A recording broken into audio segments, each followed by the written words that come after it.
Hello, everyone. Welcome to our show, the Southern Football Network. We're coming to you every week to talk SEC football. You want the best, the most entertaining, the most fun. This is our show.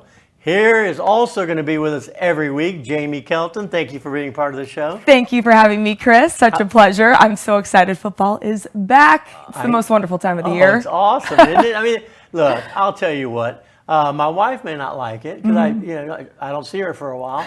I love football. I go to all the games. It's just what I do. And without football, there's no America. I mean, this is what it's all about right here. That's right. Even though we were just in Dublin, Ireland over the weekend. So we're really going international with college football, which is so exciting. I love it. And also joining us every week, Jason Martin and Charlie Miller. Hello, gentlemen. Introduce yourselves. Hello, I'm Charlie Miller. I'm coming to you from Nashville. Can't wait for college football season. Background in 10 seconds. Who are you? Well, I was a chief editor for Athlon Sports College Football Magazine for about 30 years. And so been living and breathing college sports for a long time. All right, so you know your stuff. Jason, we know about you. Never mind. No, I'm just kidding. Jason, give a little 10-second brief on who you are. Hey, everybody. I have been in the sports world for the past 25 years. Actually spent about 10 years with Charlie over at Athlon Sports and did about 13 years with Yates as the Ultimate Tail Group. And so excited to be on the Southern Football Network now. Awesome. All right, so we're going to talk, Jamie, we'll talk with these guys as well. Gentlemen, SEC is changing. It obviously was the best conference. Now it's the super best conference. We got the two biggest brands in the world. I say so because I'm a Longhorn and I believe it, but you got to admit it, they are. Texas and Oklahoma. Oklahoma 7 national championships. Adding those two just adds to Georgia, Alabama as 4 of the biggest brands in all of college football. I'll start with you, Charlie. What do you think about the addition of these two, and how does it make the SEC even better?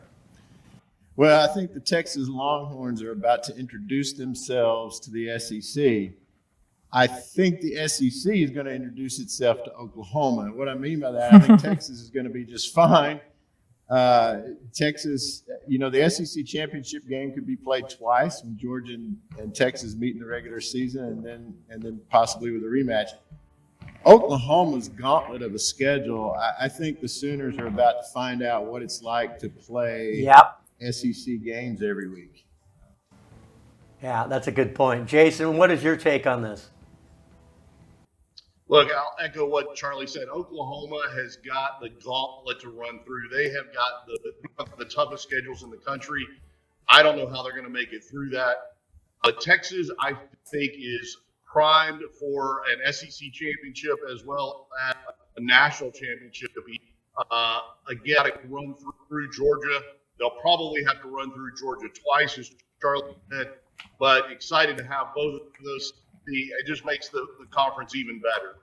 I agree. I love it. And then here she comes, Roll Tide. Roll Tide, She's an baby. Alabama graduate. Weren't you a cheerleader at Alabama? I was a dance major. Dance major at Alabama. Whoa, sorry. Woohoo. Tell me what you think about your Alabama and Nick Saban leaving. That's got to be gut-wrenching a little bit. Well, Chris, I've been an Alabama fan for 19 years, and Saban's been my coach for 17 of them. Wow. So, it almost feels like I'm going through a divorce. I was there when Mike Shula was our coach, and I remember the dark days before we've had it so good with Saban and our historic run, which I think is not going to be replicated ever again, especially given the new format of the playoff, because they have to, we have to go through so many different levels of games now to get to the national championship. It's not like 2 or 4. But to Charlie's point about the SEC introducing itself to Oklahoma, what I hope we don't see is that the changing of the conference, that we don't see what happened to Nebraska, right? When they joined the Big 12. Yeah. So, you mentioned that they were 2 of the biggest college football brands in the world, and I would just kind of hate to see that. But I think it was a positive thing when we got both A&M and Missouri back in 2012.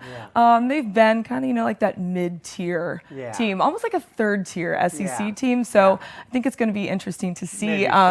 how these new kids on the block, introduce themselves. But why do you think Nick Saban stepped down?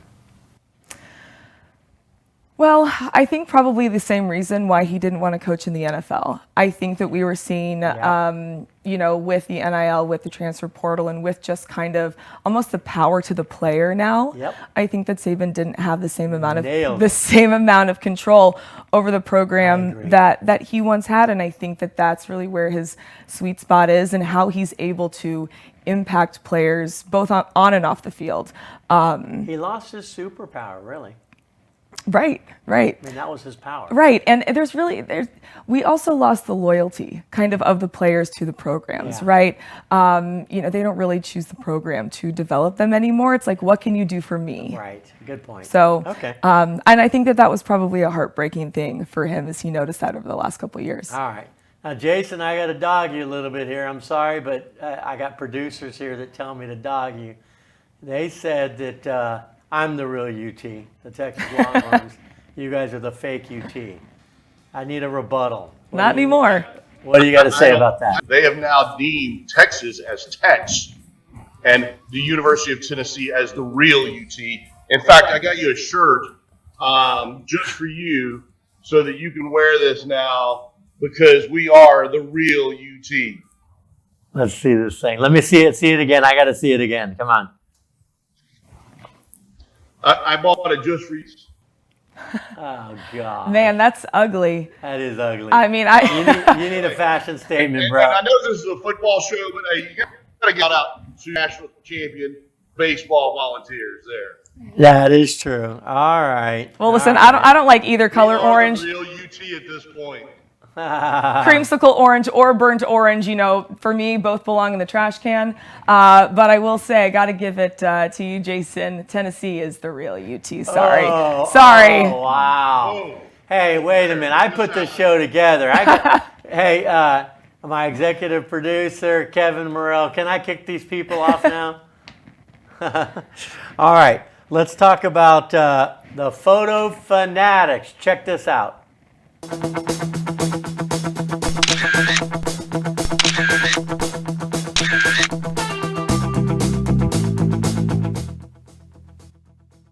Of you either tailgating, being a crazy fan, email it to us at southernfootballnetwork@gmail.com, and we may feature you on the show, may feature a lot of people. So send in your photos and you can be on the next show. Okay, next up, tailgating. College football is all about tailgating. Jason and I travel around the country every year for the last 15 years, and we interview the greatest tailgaters. This week, you'll love it because it's your fandom, Alabama. Roll it and show us what Alabama tailgate's like.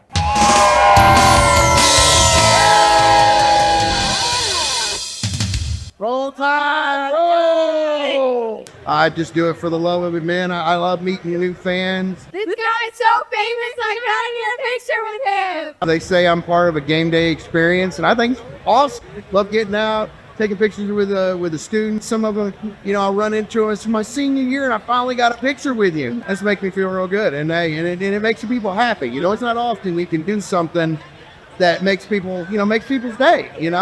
It's just a rare thing these days. I run from 5 a.m. on a game like this all the way, it'll be midnight before I stop moving. Tomorrow I'll barely be able to walk, but I'm willing to do that. I love doing this, so much that I'm willing to pay the price. We travel around the country looking for Wampler's Ultimate Tailgater. I'd say this guy's a contestant. I am Wampler's #1 tailgater, baby! Wampers, it's great sausage made on the farm in Tennessee. All right, Jamie, is that Alabama fans right there to a T? Rammer Jammer Yellow Hammer. That's what that hammer was, and he's taking you down with it. Oh my gosh, have you ever met him or seen him before? I haven't, but call me. I'd love to hang out sometime. All right, we'll start with you, Charlie. Now, I'm glad you guys are on the show. We go back to Charlie in Nashville. Charlie, tell me about the expanded playoff. How is that going to affect college football and the expanded playoff I believe, and of course I'm always right, that the SEC will have the most teams in the playoffs. And how many do you think that'll be? Well, I think it's certainly a new era in college football. I think it's a tremendous era. Fans have been clamoring for this for a long time. And we know what the NCAA tournament is for basketball. I think this will be that and much more for college football. I think the SEC is looking at 5 teams right now. And I think that's the most of any other conference. That's a lot. That's almost half the field right there. That is, it's almost half the field. But I think I think Alabama, Georgia, Texas are givens. I think Ole Miss and Missouri are probably the next 2 playoff teams, and that's eliminating Oklahoma, LSU, and Tennessee, which could compete with most teams in the country. So. I think the SEC is certainly strong. The ACC, we thought Florida State, Clemson, and Miami were the cream of the crop in the ACC, and we see what happened to Florida State. So the ACC may be down to 2. But I think the Big Ten is certainly strong with now their West Coast version of the Big Ten. Certainly Oregon and Ohio State, I think, being the cream of the crop in the Big Ten. I think you're spot on with Georgia, Texas, Alabama. I mean, those are pretty much givens at this point. They've got to go through their schedule and play the games, but I do think Tennessee sneaks in, maybe at one of those later spots in the playoffs there. Go Vols. Okay, our next segment, you guys are going to love this. Especially, I love the first one. It's the best. Every week, we're going to feature the best tweets of the week on our show. And the section is called Exceptional. Holy smoke, State 1 and the fans are going wild. Deputy Ewers, quick, call for backup. Backup? Yes, Deputy Quinn Ewers. We don't need any backup, I got this. Call backup. I'm sorry, did you say you wanted a Dr. Pepper? I said backup. Look, we don't need any backup, even if he has great hair and famous relatives. I think we're talking about 2 different things here. College football, it's a Pepper thing. You know I made it to playoff. Without any backup, I get it. On a tense Fansville by Dr. Pepper. Famous Family. Do y'all like that one? That's a clever commercial. I don't know if Arch is going to take it the same way, but I think Arch has a good sense of humor. I think that's great. I just want to know if Dr. Pepper's paying for that spot that we just ran for them. Hey, man, I don't care, man. They deserve it. They deserve it. If Dr. Pepper continues to give us great stuff like that, they're on the show. All right, let's go with our next one. You'll love this one, especially Tennessee. Oh, you're supposed to introduce this one. Okay. Because I don't want the liability. Introduce it. All right. We have America's Finest right here. This tweet caught a lot of, not so great responses, but love seeing Tennessee fans celebrating the return of college football. And I can't say that I disagree with this depiction. Obviously, Jason, I mean, looking at this and seeing your people, how does that make you feel? I think I'm related to those people. What are you talking about? Those are my people. Man, those are your neighbors, I think, right? Yeah. I think one of them is my cousin. Oh, God. It's always a cousin, isn't it? I know. Oh, wow. Hey, if one of them's your cousin, all 3 of them from Alabama, yeah. Oh, here we go. The rivalry's already starting on this show. I love it. Yeah. Hey, guys, that was a fun first show. Everyone, we're going to do this every week. Please mention, subscribe us, go to our YouTube channel. We love to have you, and thanks for coming on. And from now on, Jamie, you will be live from New York City. That's right. Big time. So it makes us even look bigger. She'll be remote from New York City, and you guys will stay in Atlanta, Nashville. I'll be in studio, and we'll have another co-host in studio. But we're here for the viewers. We're here for content, educational, as you saw, a little wacky. But we're here to have fun, and also hopefully you can learn something. Thanks for watching, and see you next week.